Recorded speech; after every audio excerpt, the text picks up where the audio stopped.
actually set up as a social enterprise yet, but that'll be happening in the very near future.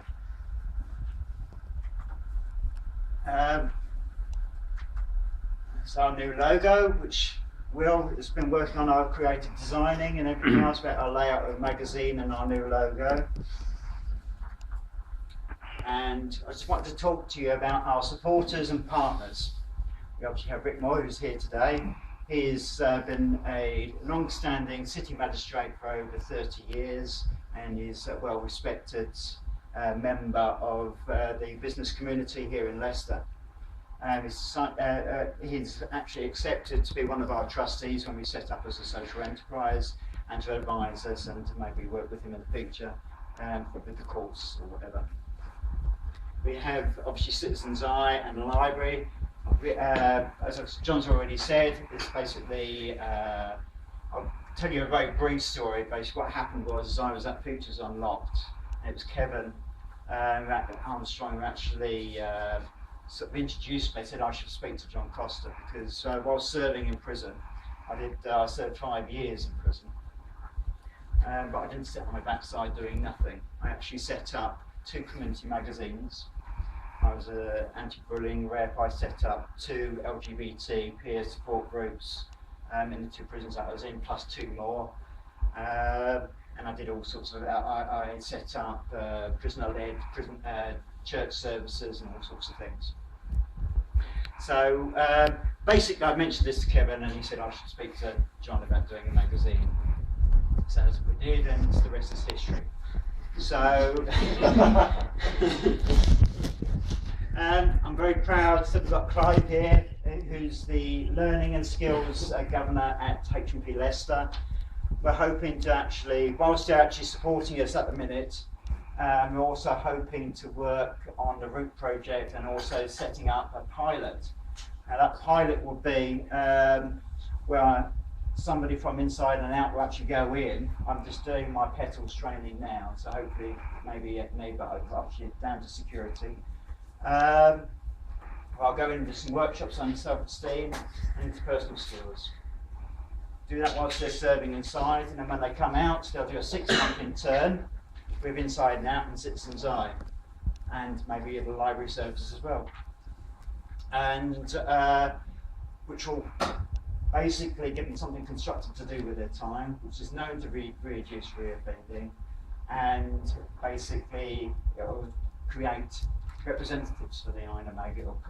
We'll be doing workshops on self-esteem, and I'll already talk about that in a minute. Anyway, and then if it's seen to reduce reoffending here in Leicester, and it'll be taken out regionally within the East Midlands and then moved nationally. We also, just recently, last month, we actually got recognition for the Ministry of Justice. It's now going on to the virtual campus. A virtual campus is basically a platform for offenders, serving offenders, where they can actually do training and emails and all sorts of things. Maybe I don't know that much about it. Maybe Clive knows more about it than what I do. But I just had an email saying, would you like your magazine put onto our virtual campus? So suddenly the readership has gone from roughly around 1,000 to now about 35, 40,000 plus whatever. I don't know how much of actually what the actual figures are. Just overnight. We're very proud to be with Cynthia. Cynthia's helped us quite a bit over the last year, 18 months with marketing and all sorts of different things. This venue is for the Cynthia Trust. We've also got connections with the Leicestershire County Council through the Community Cohesion Officer, lead officer.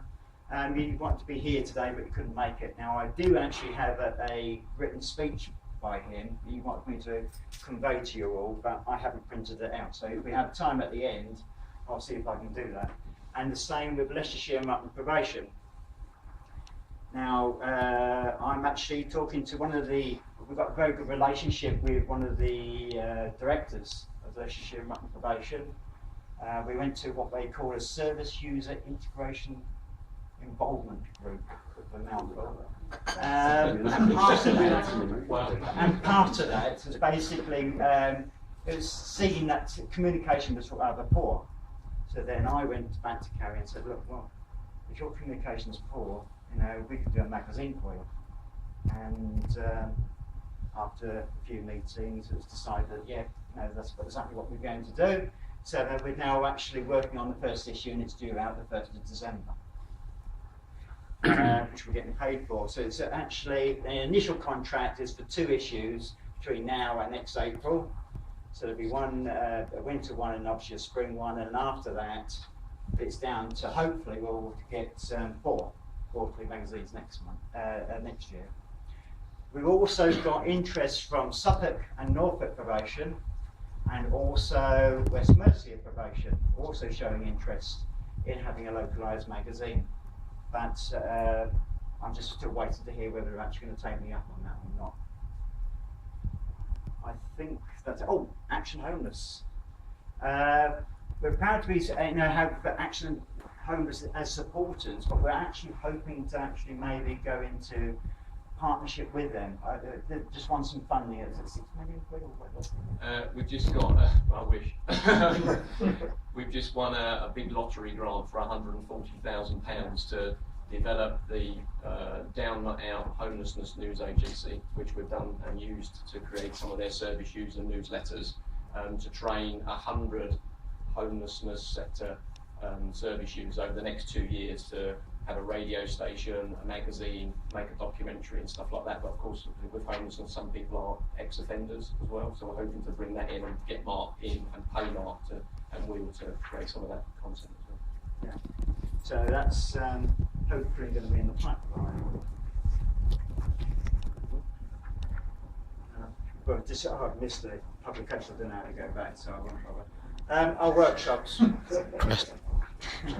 I'm not creatively minded. Oh, there you go. This was our first printed, professionally printed magazine, which is out that's 3 issues ago.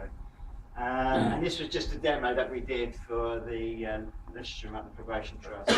We're actually changed the design of that now, and it's going to be called The Bridge. So it's going to be an 8-page magazine coming out quarterly. These are our workshops that we hope to be doing. This is our self-esteem one. This is our interpersonal skills one. Just talking about effective communication and, you know, how to basically different interpersonal skills, basically. This is about computerised music. We hope to be in partnership with Excluded Music, which is at the Highfields Centre. We hope to do workshops on photography and filmmaking through one of our friends, Victor Gonzalez, and we'll also be doing workshops on Adobe in Creator Suite. Now that's what we actually use to create the magazine. So when the offenders will come out, providing that we can get funding for all of this, is that they will actually then do workshops on all of these basically. It'll be available to them. They don't have to do them all, they can just pick and choose what they want to do. But then, if they actually learn the skills of Adobe InDesign and Creator Suite, and you know, the Photoshop and Dreamweaver and all that lot, they can then actually create content for the magazine. So not only are we giving them something constructive to do with their time, which is known, as I said, to reduce reoffending, we're actually giving them skills as well, but then we're also actually getting content for the magazine. So it's a win-win situation.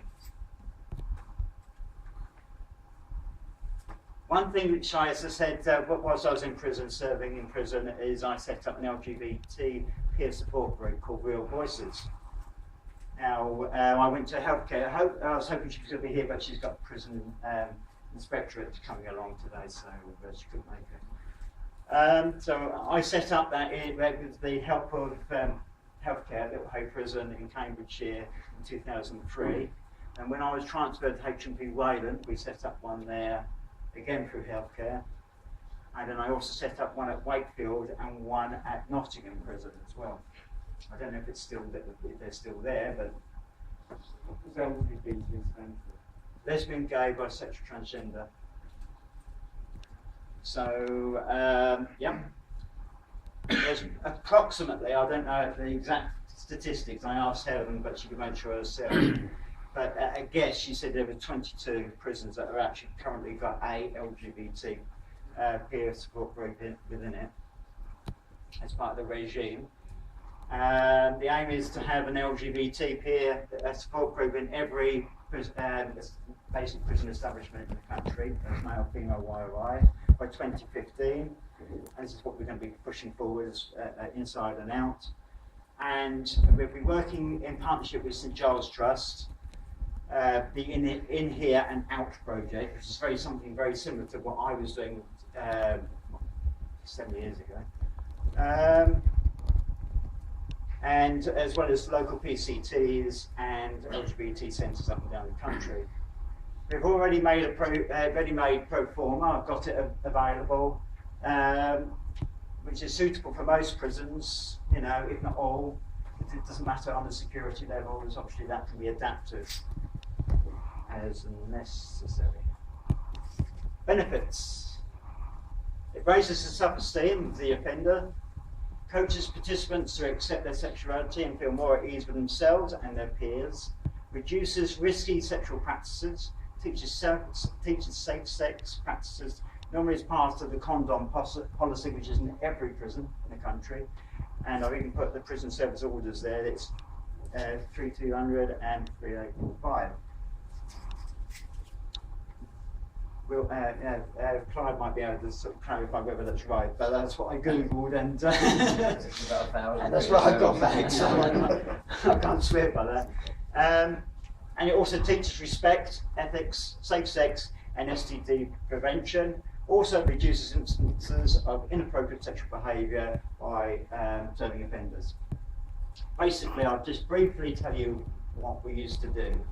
It used to be one afternoon a month, where people who would refer themselves secretly, you know, it doesn't have to be open. Now, I was the LGBT peer representative for the prison, both prisons I was at. And basically they would either come to me, or there's actually referral forms, and they could put them into post boxes, or they could do it for an application, prison application. And then I would then go to them individually and sort of give them an invitation to the event. And what we used to do, we used to have people come in, you know, from the police service maybe. We used to have the local LGBT centre come in and do different talks about safe sex, you know, about STDs, etc., etc. And we also used to actually, through the healthcare department, because it's very embarrassing, you know, you have to, any prisoner can actually have receive condoms, any prisoner.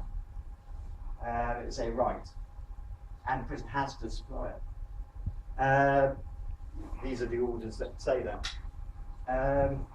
But which prisoner is actually going to go up to healthcare, but there's a queue of people behind them and say, can I have some condoms, please? Not many.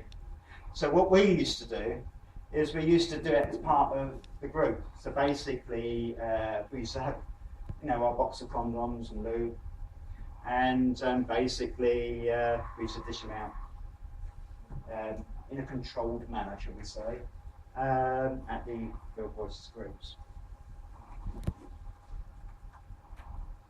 This is our social media. We're on, I've got a link, you know, with links. This is the blog. We've got blog, we've got Facebook, we've got Twitter, we've got YouTube, and we've got Issue, which is where we put all our publications, anything that we want to put up there, you know, any written files, they go up on Issue. Currently we have 100 followers as of last night, and we are following 84 people ourselves, different organisations, all criminal justice.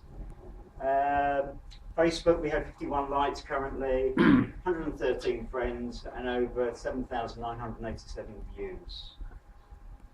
Blogspot, 1,944 total unique views, 379 in the last month.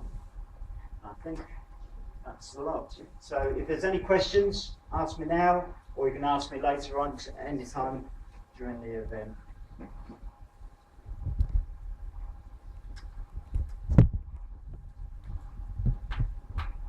can I ask you a question? Yeah. A lot of the things that